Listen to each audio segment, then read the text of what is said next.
Hello, howdy, and happy Monday. We're back here at Monday Market 15, the 15-minute show that takes about 30. I almost lost track there. Rob Morales, RCO Never, coming at you live on a Monday, talking about the Phoenix housing market with my beautiful, wonderful, and exquisitely fine co-host, Miss Ashley Perkins. Oh, hey. Oh. Did I lose my voice? There we go. There you go. Hello, everyone, and welcome back. Last Monday, we missed you guys. Yeah, last Monday was 4th of July weekend. Independence Day. It was, I had not a day off, but kind of a day off. We never have a day off. Who are we kidding? In real estate, there's never a day off here at CEO Network or in Phoenix Housing. There is never a day off. But what we did have between now and then was your birthday. Oh, shit, man. Can you do like, yay? Happy 25th birthday. Thank you. It wasn't my 25th, but definitely getting up there in the numbers, I will say. I had to get a second abacus to... do you know what an abacus is? She was talking about her little words of the day app. Yeah, I get 10. Do you know what an abacus is? I don't. An abacus is like those things with little beads and you flick them over. Yes, I do. That's an abacus. Yeah, when like every single time it like has a little swingy thing and you move it. Yeah, an abacus like you use it when you play pool back in the day or like different games you would play and you would push it over. That's an abacus. Oh. I had to get a second abacus. Yeah. Because my abacus ran out of beat. I don't know. Anyway. Roger that. Hi. So we're talking about the Phoenix housing market. We come at you every Monday just discussing the stuff that's happening. And what's going on, Miss Miller? There is so much. It's very confusing what's happening right now. I mean, right away, and I'm always throwing things at you. Can we pull up the gas tank real quick? What's happening? Gas tank? Yeah, the gas tank of our trajectory, the red, white, red. Oh my God, that's later in the show. But I know, but the only reason why I want to put this on now is because this just shows how much gas we have. Where are we going with this? And we want to get into a gas like conversation. This isn't a literal gas tank. It looks like a gas tank. Our RPMs. Looks like you're looking at the dashboard of your Hyundai Elantra. I don't have a Hyundai Elantra. That was the first car that came to mind. It could be a Tesla, though. I mean, we are going to be talking about Tesla a little bit. We are going to talk about Tesla a little bit. However, what was it about the gas tanks?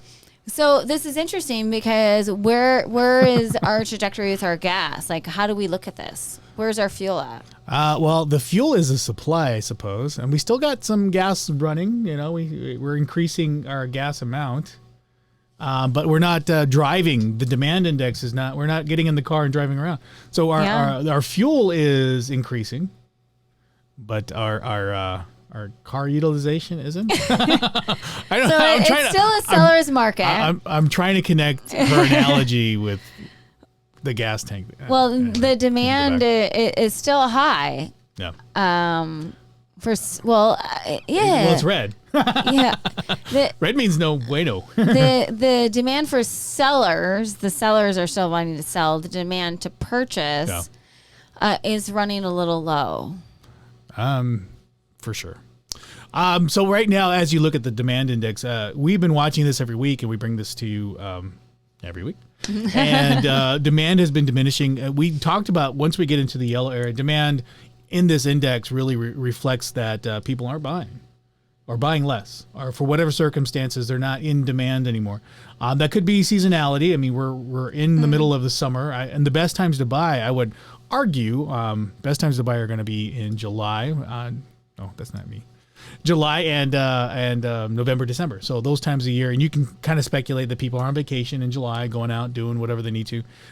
You'll see like in just some of the numbers, so like the airports and people wanting to go on vacation was really high, despite gas prices, despite not having money, despite inflation, and all that stuff. So July tends to be one of those seasons where things just slow down housing-wise. And so that could be reflective of the season, but that could be reflective of bigger things. What do you think those things are, Ms. Miller? Well, I have so many things going on in my mind. Like I just had like this train through my head. So I would say that in July would be a typical time for people to purchase. The end of July. Well, actually, I would encourage people to buy. I would encourage because school starts, right? I'm thinking from a mom's perspective. Yeah. If I'm going to purchase a home, I'm going to do it over the summertime, even though summer sucks for moving, but I want to be stabilized. I want to be in a home before my kids start school in August. That's not everyone's scenario. If I'm selling a home, I want to be out and settle into my next home by the time school starts.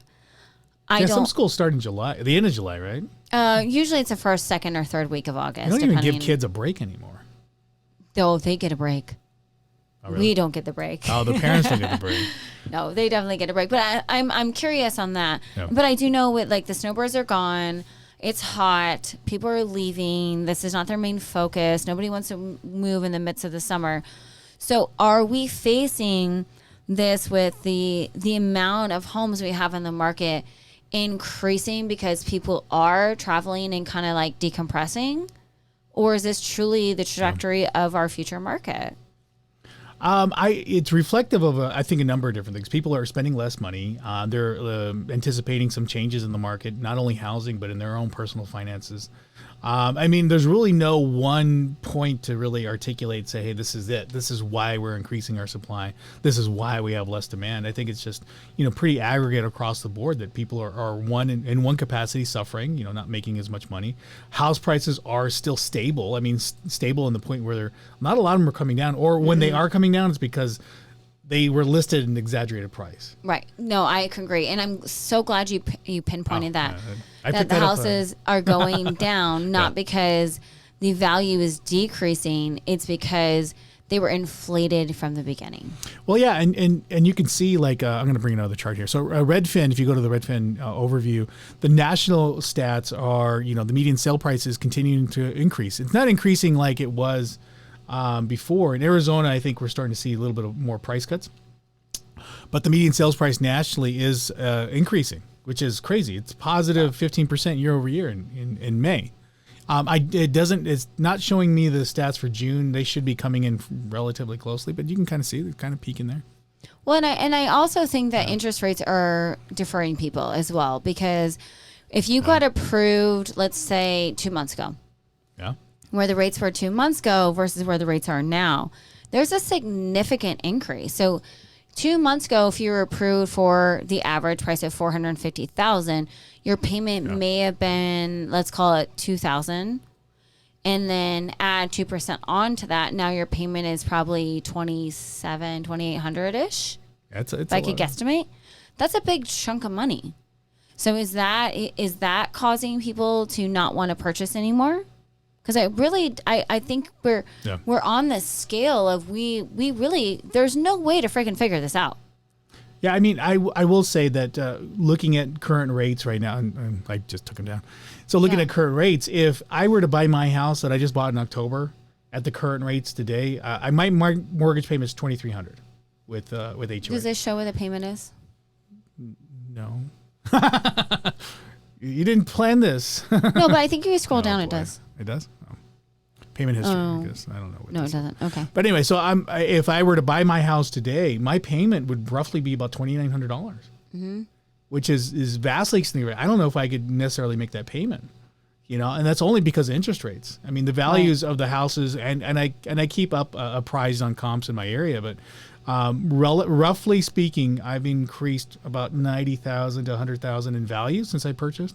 But because of the rates, if I bought that same house today at the same price, because of rates, I'd be paying nearly $3,000 a month. Yeah, there's no way. Like with my property, the amount I bought it for and the interest rate I got, if I were to take that same property with what it's valued at today and the interest rates today, no way that I'd be able to afford it comfortably. No way, hell in a handbasket. Hell no.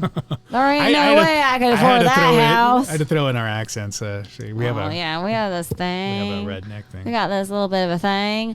But what I am telling you, my friend, is that there are ways that we can take down our, what's the appropriate word to use when you say lower your effing standards? I don't know of a nice way to say that. Okay. So lower your standards. Are you talking about dating or housing? Oh, Jesus, Murphy. So maybe a little bit of both. That's a different show. But maybe we do have to lower our standards and start to compromise and think outside the box. Maybe every single one of your kids doesn't get their own bedroom. Get bunk beds. Maybe expand a bathroom to make it a little bit bigger. Yeah. And start looking at properties that are now, unfortunately, within your price range based upon the interest rate. Well, I mean, that's kind of a natural consequence of interest rates going. I mean, it's a combination. If we go back to that chart, it's a combination of people's affordability and, like I said, the situation where interest rates are going up. They're being able to afford less. So I got into contract this weekend on a home. On your birthday. On I would say 11:38 p.m. on my birthday. We got into contract. Oh. I was going back and forth and negotiating that contract real late. Proud of you. And we had to lower the price significantly. We had to lower the price $90,000 from where we went. Do you think that was fair though? Well, not fair to the seller. Well, I'm saying fair in general with our market. It was below, and I won't get into the details, but the circumstances, the seller had it made sense. Had to move.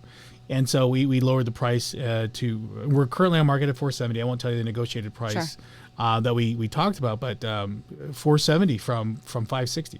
And it's listed on there, so it's listed. I'm not sure. Not there's no secrets. But we had to lower the price $90,000 to get traffic, which was closer to that FHA limit. So if you know anything about loans, I mean, once you kind of tap into a larger segment of the market, so that includes FHA, conventional, all the loan types, you tend to have more buyers and more people out there looking. And so as we approached that FHA limit, we got a lot more showings and then eventually a contract. Well, I think sellers need to be more cognizant of the type of buyers because they were so used to having cash. Oh, remember that? Now, that was crazy. Every offer seemed to have like 3 or 4 cash, and it was like you're only responding to the cash offers. Well, now we have construction loans, we have FHA loans, we have different type of loans that we need. I feel like sellers need to be more. What's the word when you want to be delicate with something? You want to embrace them because just as much as they want to sell their homes is equally as much as that person wants to buy it. Empathy. There needs to be a little bit more empathy. And right now, I think the frenzy, I mean, part of going into the market, a year or 2 years ago was that there were so many other people in there. And so you were kind of just like, okay, fine, I don't need that 4th bedroom. And fine, I don't need a backyard. Fine, I don't need walls. You're just kind of throwing everything in the kitchen just to get into a house, and back then. And now I'm starting to see a lot more picky buyers, which you should be picky. If this is something this is a large purchase. This is the, this is the one thing in your life that you save up for, that you do everything. And I've had this conversation with one of my buyers this week. It's like, you've done everything because they're concerned, they're spending a lot of money. This is the thing you save up for your whole lifetime to get into. This is the life goal, right? And so you shouldn't be afraid of it, even though it sometimes it puts you at a little bit of thinner side of finances. But this is the thing you work towards. It is, and it's. Oh, you said a lifelong goal, which means once you buy the property, it doesn't end. It's still a lifelong commitment. Just retire. Yes, you're done. Just retire. You're done. You're fine. You've had your 4 kids. You've had the house. Done. But there are ways to, I'm sure Robert's experienced this when somebody looks at a house that is 400 and let's call it 50,000, which it kind of is just the average range right now, versus a $350,000 house. And I'm only using that number because interest rates have increased by about 2%, 3% actually. Well, yeah, I mean, look at the rates 3.5%. Maybe pull up the rates again. Understanding that you can take that $350 house and make it look like a $450 house by doing your own DIY projects. Which we were going to talk about at the beginning of the segment today. I know, but she threw me off. Dyslexic. So yes, I think saving money wherever you can. I think right now, this inflationary environment, people are trying to penny pinch where they can. And if you bought a house, you go out there, and I've experienced this too. You go out there and talk to like 3 or 4 contractors, and they're coming back crazy amounts. Yeah. And before, like, I would get, like, flooring would be like $1 to $2 a square foot to remove, and then it'd be like it used to be about $3 for nice whatever tile or vinyl. Now I'm seeing stuff up to like $5 a square foot and like $3 to $4 a square foot to remove, and then on top of it another $4 to $5 just to install. Yeah. I mean, these prices are just going nuts. And one thing that I will say that I took on myself was to install my flooring. And I installed, actually, this weekend, I installed my Can you show pictures? Please show pictures. Okay, so I'm going to. You did so good. Oh, shit. I'm so proud of you for this. Hold on. I was uber impressed. So this is a picture of me actually working on my fireplace. So I did not install the stone. I did not install the framing, but this was the original hearth. Yeah, you did. Yeah. I did all the cement boards, and then I did the fireplace itself. I did the mantle, and then you can see me there doing. Did you rent the equipment or purchase it? That is actually my dad's. So you borrowed. Sure. What? Well, you borrowed. Yeah. Because when I was remodeling my house, I ended up just buying all the equipment because I didn't have it. Yeah. But I would find like different discounts, whether it was at Lowe's, and they would get I would find coupons so I could purchase and have my things. Keep it. Then there were certain things I'm like, I'm not gonna buy like a sander, like a belt sander, but I rented it and it was relatively inexpensive. Well, if you think of it in terms of like you have the desire to want to do this stuff, and if it's just a one project, you might want to consider just buying a one-off. Or Harbor Freight offers a lot of like cheap tools that work for like one job. Do not buy Harbor Freight, brother. I like Harbor Freight, depending on what you're doing. God. Yeah, I've had so many things like fall apart after like the second job on Harbor Freight. I guess where this is where we differ. No, where it's going is I'm not a huge Harbor Freight, honestly. Like I love Home Depot. Yeah. And everyone's like, oh, we love Home Depot, but we love Lowe's, we love Harbor Freight, man, Ace Hardware. You know what a true marker of a good place like to eat or to buy materials at is Home Depot. If all the Hispanics go there. Well, and they have hot dog stands outside Home Depot. Yeah, that too. And I'm pretty sure they have soda pop and Cheetos along with the hot dog. So. And I say that because I'm Hispanic, and I'm like, what? I'm with my people. I see all these like laborers and workers. They're all like Hispanic, and they're all walking into Home Depot. I'm like, this is where I need to be. Lowe's, no. I feel I wear like work clothes in the Lowe's, and I feel like, I should clean up to come in here. You're so silly. But I'll show you the final product though. To Robert's point is like, look how well he did. This is absolutely amazing. And whether he borrowed the tools from his father or rented them or bought them, there's the ROI, the return on your investment. So buying a tool, renting a tool, or borrowing a tool, and then your time that's going to take to do it. Pinterest will be your best friend. You can get a plethora of things off of Facebook Marketplace, Craigslist, OfferUp, and type in the word free. You can get free rock. You can get free cylinder block. You can get free, even fake turf. When they cut off and they just have leftovers and like, here, it's for free because it's not enough. If you call metal companies, you can get free metal for certain things. Like, you just have to pick up the phone and call. So when you get home from work after a long day, you don't get to kick up your feet and turn on the TV. If you want to get into the property that you want, because you can no longer afford the $450,000 house, now you're going to have to sacrifice for the $350,000 house because interest rates have gone up about 3%. Put down the remote, pick up your phone, and start researching where you can get materials and how you can pick up. And I know you're making a joke of it, but do you know how many laborers I've picked up at Home Depot that honestly, if I pay him $60 cash, they'll come over and haul rock and clear out stuff. Like, it's amazing. You pay anybody cash, they'll be willing to do it. So if you think remodeling a kitchen is going to cost you 10 to 20 grand, you're wrong. You could probably do it at 5 if you do it right.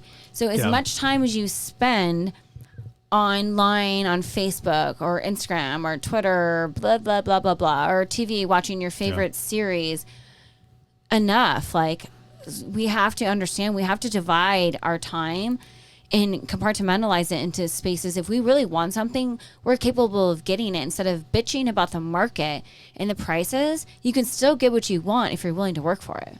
Yeah, and something like this, I'll put it up again. Something like this really was a lot of YouTube videos. It's so pretty. A lot of it was my dad kind of like showing me certain techniques. I mean, that's his air compressor, and then I had to buy the gun, but the nail gun. Once you practice and play around a little bit, you kind of know it works. Like, I have my own little favorite, like, my own favorite caulking Yes. To put into corners, and then there's differences. Special caulking tools you can use that like make it like so you can do like perfect like. Oh no, I do I do Mexican style, man. I do. Your fingers. I do the finger. No, I have fingernails, so believe me, this is like the perfect little like. I can do it, and then I just pick it out and do it again. Yeah, after a while, you just pick up little techniques, just like anything else in life, and then you can go and you know how it was constructed, and you can go back in there and fix it if it doesn't go right. Well, and the best part about Home Depot that I love is they have a scrap section, and they will actually allow you to take their scraps. Yeah. So, like, let's say you get a new air compressor. Like, I got a brand new air compressor with a staple gun and nail bratter and all of that. And I was like, I got to learn how to use this. Yeah. So I just bought it, I got them to, they willingly give you their scrap. And I just practice and practice and practice until I got it right. So I didn't damage what I was doing. And even if you damage something, you really can't damage it that bad. Yeah. And honestly, like with wood, you can mess it up as much as possible. Yeah, and then fill it in. So like the mantle that you see on here, honestly, I probably could have done with scraps too, because it really didn't. I bought one like 10-foot 2x6 and then an 8-foot 2x8. Right, and they cut stuff for you. People don't know that. Like if you actually measure this out, you go to Home Depot, those guys in the back, as long as they'll cut everything out for you. Like we have so many resources that people don't even understand. Yeah. And all of these entities, like I said, Facebook, OfferUp, Craigslist, there are a ton of people on there that just want to get rid of things. They do. Like, just go pick them up. You can rent a trailer from Home Depot for $19, grab a couple of your buddies, give them some beer, Coors Light, I don't know what you guys drink, haul it in and haul it back out. Yeah, of course you drink Miller. I think Miller. Miller Time. Oh, I should have worn my Miller Time shirt. So instead of being, I guess my whole point, instead of being woe is me on the way the market is and not getting that perfect American dream home because of interest rates and the way our market's going, start to rethink, change your tonality, change the trajectory of your thought process, and start to reconsider what you can actually do. And is there something, and I'm asking you this, how rewarding is it to know that you freaking did that yourself? You know how many times, okay, so yes. It's pretty badass. I was sitting there after I was done, I'm just sitting there staring at him like. And you're like, I fucking did that. Oh, I did that. Yeah. And then I woke up this morning, I'm like, oh yeah, it's still there. You're like, I still did that. Anyway, and I would say like a lot of cosmetic stuff is super easy. And it's super easy to screw up and fix, and it's after a while that you practice and get it right. I've already done a couple rooms, and I'm far more advanced now doing the fireplace than I was doing that first room.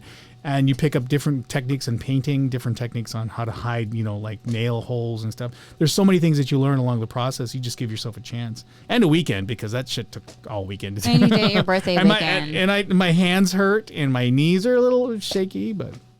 Did Violet, did she spoil you for your birthday? We had pizza. Hey, you know what? Some of the best nights that I've ever had are working on the house, drinking a little whiskey, and eating some greasy ass pizza. Because at the end of the day, when you look at your work every day and you get to wake up to it, you're like, I did that. Guess what? I did that. When people come over, I did that. Hey, who hired you for that? No, I didn't hire anybody. I did it. I did it, bizatch. And then, so before we end the show, you did want to talk. We were having some controversy regarding solar. Oh, yes. We did want to circle back to that because solar is another option that will cost you a little bit of money, I think, up front, but then really in the long term will save you some. So I guess today's show is really reflective of like how we do it saving and do it well. Money, doing it well. Oh boy. I will say when you say cost you money up front, that can be combative because when I purchased my home, the solar was already leased. Yeah. So all I had to do was take over the lease, which cost me $150. Well, and see, the reason I brought it up for this show today is because I had an issue. Part of selling a house is when a house comes with solar, it pushes people's DTI, or debt to income, off a little bit. So even if you qualify for, let's say, $500,000 and it has solar, the payment on the particular home I was talking about was about $260 a month. Yeah. And so it's like an extra HOA payment or another payment like a credit card that limits your DTI on that home purchase. So even though you qualify $500, you probably couldn't afford that house because it threw your DTI off. And that was a pickle, and that was something I was not aware of. However, I did get lucky, and I was able to afford the extra $170 that it was. But I'm curious on this because it actually, they were able to tell. So my lender was able to say, hey, yes, this is her DTI. This will be her monthly payment, but it's actually going to save her X amount of dollars with APS or if you have SRP. So with the savings here, even though the payment's here. So make sure you're working with a really good lender that has the capability to go to the underwriter and say, okay, it's going to be $170, but she's also going to save $70 with her APS. So it counteracts each other. So really was only adding $100 onto my debt to income, which worked out well. And it was only a $150 transfer fee. So if you are a buyer and you are looking into purchasing a home that has solar that is already leased and you're taking over that lease, absolutely find out, and you can call APS or SRP and have that conversation with them. Say, hey, I'm looking to purchase this property at X, Y, and Z. What does it look like? What are my cost savings because I'm paying solar over the entire year? What is their average bill? And then they'll tell you, and then you can kind of do the math. And honestly, the underwriter should be able to help you, walk you through that process. Will they? Probably not. You probably have to do your own recon like I did and said, hey, I know that my transfer fee is this. This is how much my monthly bill is. This is how much APS costs. And I was grandfathered in because they got in with APS in the beginning. And I'm only using APS because that's all I know. SRP, I'm sure, has their own deal. But with being grandfathered in and getting additional discounts and tax write-offs, they were able to actually kind of just balance it out for me.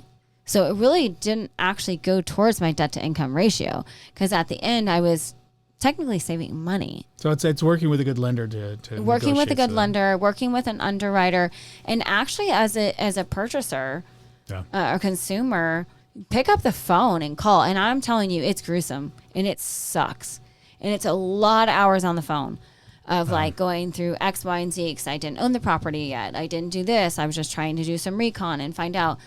It was worth every penny because my bill is negative now. Well, and I could show you that too. So part of the issue, like in this particular situation that I came across, is that people are apprehensive to get into solar, and I think more because they don't know about it. And I was too. And when people say, "Hey, is it a good idea to get solar? To will it give me more value in a house?" And the yes and no. In the fact that yes, that it does offer value, and I could show you one of my clients. I won't disclose a name, but their bill was this is their electric bill for June. That's pretty much what mine looks like. It's a negative. So this is one of the biggest benefits you have when it comes to actually purchasing a house. Though people are apprehensive; they have to apply to get on the lease. You do. It's annoying. It is a payment. It is an extra payment that if you're, honestly, if you're if you can't afford the house and the solar, then you're probably buying too much already. You probably need to kind of and solar is actually cheaper than APS or SRP. So if you can't qualify, that's a pretty low bill. With that, then you need to reevaluate if you, like you said, if you can actually afford the home. The one caveat I have was the transfer process. That was a pickle. That's her problem. She had an issue. It was annoying twice over again. Is by the time, like when you purchase a home and by the time you actually get it transferred over, they will not let the seller pay the bill or the buyer pay the bill because it's stuck what they say in title, because that's our job in title is to transfer it over, which is really not stuck in title. It's actually with them. So it kind of becomes convoluted. And then once you get to the end, now you have like a $900,000 bill. Me being ignorant, which is kind of asinine because I shouldn't be ignorant because I knew what I was getting myself into. I was like, oh, I have this $900 bill. Okay, great. Ashley, you already knew that you should have been saving that money anyway. Not that you didn't have it saved, but it was like, I was like, oh, I'm surprised. No, you weren't, you dumbass. Like you should have been surprised, right? Yeah. You signed so much paperwork. Yeah. And so there is a time period, and I'm only speaking on behalf of Tesla because that was a company I used. not to degrade them, but that was just my experience with them. There was a transition from the time I paid my transfer fee. They sold the house to me, went through title, got transferred back over to Tesla, and then they started putting the bill in my name. It went through it. I mean, it was probably 6 months, but I already knew that I had to pay him anyway. So I was already prepared, like by the time that it came, that I needed to pay them. However, now my bill is negative. So my Tesla bill is $170, but my bill's on an average of negative $70 a month, and we keep banking it. Yeah. Well, that's what. That's luckily the credit is ongoing and transferable. Yeah, and you can see it. You can watch it on your monitor. So, I mean, this is a nice bill to get from your electric company. Oh, it's amazing. Like I love getting a negative bill, and you can go outside on your solar panel. You can see how much energy you're accruing in your bank, and you can actually download an app depending on your company. And you can see it. You're like, oh, okay. And then you go to APS and you're like, all right, I like this, And it just keeps going and going and going. There was 2 things that I've learned throughout the solar process. One, you have to cut down trees that are blocking your solar panels. Which was an expense. 2 huge, beautiful trees in the front of my house that most people would be like, oh, they're shading your house. Guess what? They were also shading my solar panels. Cut those down, $1,500. Okay, now we're $1,650 in, right? Yeah. Transferring solar panel, $150, $1,500 to cut them down. I wasn't counting anything. Then solar panels have to be washed every 6 months. If you don't, in Arizona, all of our deaths, it decreases their production by 30%. So if you're not getting your solar panels washed every 6 months, and honestly, it could be just not even power wash, just like a nice like scrubber brush from like the old school car washes, or have somebody go down there and like hose them down. Your son specializes in solar cleaning. He does. So if you want to reach out to Ashley Miller. My son Ryder is 15. I don't have anything. It's called Under Pressure. So if you feel under pressure with your solar expenses, Ryder DeRozier. I'll reach out to Ashley Miller here at our show for your quote for solar cleaning. Yeah, no, he does an amazing job. And it has definitely, I've noticed a difference. And not that I'm touting him, because I'm super uber proud of him for texting me one day and be like, Mom, so did you know? I'm like, bro, aren't you supposed to be like in school? He's like, I'm in ceramics. I'm like, okay, cool. What's your news? Ceramics are just as important as any other subject in school. Except the fact that he learned that he can clean my solar panels and save us 30% a month on our solar bill. And start a business. So there's that, ceramics. There's a bunch of stuff. So I guess the whole point is where our market is going with the demand and seller's market and interest rates increasing. We have to find ways to be freaking creative. And not even creative, just smart. Well, and I will say going to solar is an expense too. So looking at just that Tesla solar panel That's if stuff, you're purchasing. If you purchase cash, it's $22,000. I'm sure with financing, it's probably going to add a lot more. So I mean, that's the credit. I didn't mention that. Yeah, there's federal tax credits. Credit, yes. There are credits for that, but again, it's one of those things. As a professional, and maybe it's more of a personal kind of like perspective on solar. Anytime I've tried to sell a house, or at least when people have inquired and said, "Hey, is it a good idea to buy solar?" My immediate reaction is no, and because you do have issues with like people's sentiment, and selling a house, just like anything else, is really emotional. Then it is really like well thought out, because people will tend to buy stuff they can't afford, or people will buy, they just buy for a lot of emotional reasons rather than the actual functional ones. They will overlook situations like that are really bad just because they're pushed emotionally to buy. And I try to filter through that, but again, that's their decision, what they want to do. But my initial knee-jerk reaction is no, only because there is that sense of hesitancy. I mean, if you're going to sell, with people of like, I don't understand what this is, and guess what? It's another expense. I don't want to deal with the expense.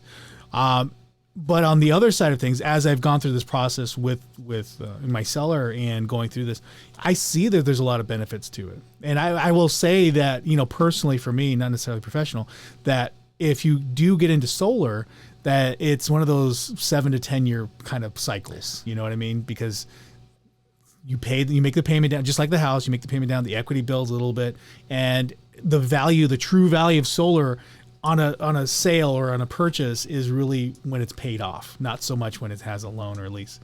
And I concur with that. And there is a difference between purchasing solar for a property versus I took over a lease. Yeah. And what type of lease it was. So you have to do a little recon on that. I don't think it's necessarily a bad thing. You just have to understand what type of lease do they have? Yeah. How long have they been in that lease?